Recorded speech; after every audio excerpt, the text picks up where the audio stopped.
give the floor to the representative of Greece. Thank you, Madam President. I wish to thank SG Parfait Onanganyanga, the permanent observer of the African Union to the United Nations Ambassador Idris, SG for Africa Marta Pobi, for their comprehensive briefings. Their remarks underscore the importance of strengthening the strategic partnership between the UN and the EU. While the cooperation between the two organizations has grown steadily through regular exchanges and joint initiatives, the scale and complexity of Africa's challenges demand that we go further. In a few days, we will have the opportunity in Addis Ababa to tackle both horizontal issues of cooperation like terrorism and peace operations, as well as those pertaining to geographical areas like the Sahel and the Horn of Africa. In this regard, Madam President, I would like to make 3 points. First, Greece appreciates the vital role of the A3+ in bringing Africa's concerns to the Council. In the same spirit, we will always welcome strong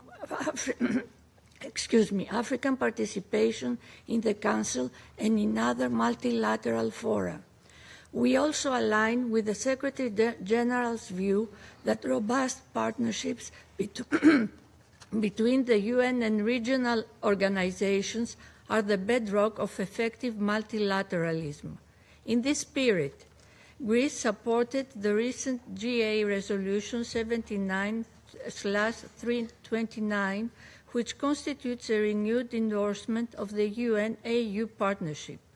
Likewise, we greatly value the continuous dialogue of the UN, the AU, and the EU on issues of common interest, as highlighted in the joint communiqué of the recent 6th trilateral meeting.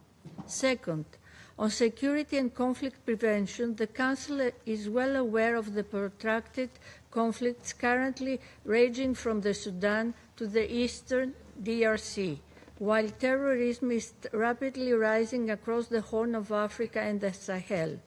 Maritime security is also another important aspect to be borne in mind in the context of holistic approach to security.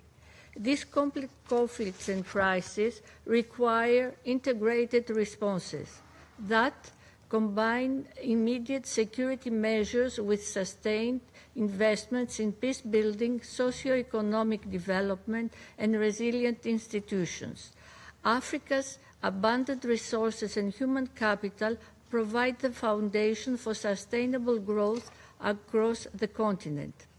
The upcoming annual meeting of the AU-PSC and the UNPBC in November will provide the opportunity to advance these shared priorities. Further, when addressing security, we must not overlook the adverse impact of climate change on peace, development, and security in Africa. The AU-UN partnership must continue to seek innovative solutions that address environmental pressures but build resilience in vulnerable communities and reduce the risk of relapse into conflict. To this effect, we have supported this item in the agenda of the upcoming Security Council meeting with the AU Peace and Security Council. Third, we cannot discuss AU-UN cooperation without addressing the UN Security Council Resolution 2719, a historic step forward in expanding the international community's toolkit for peace and security in Africa.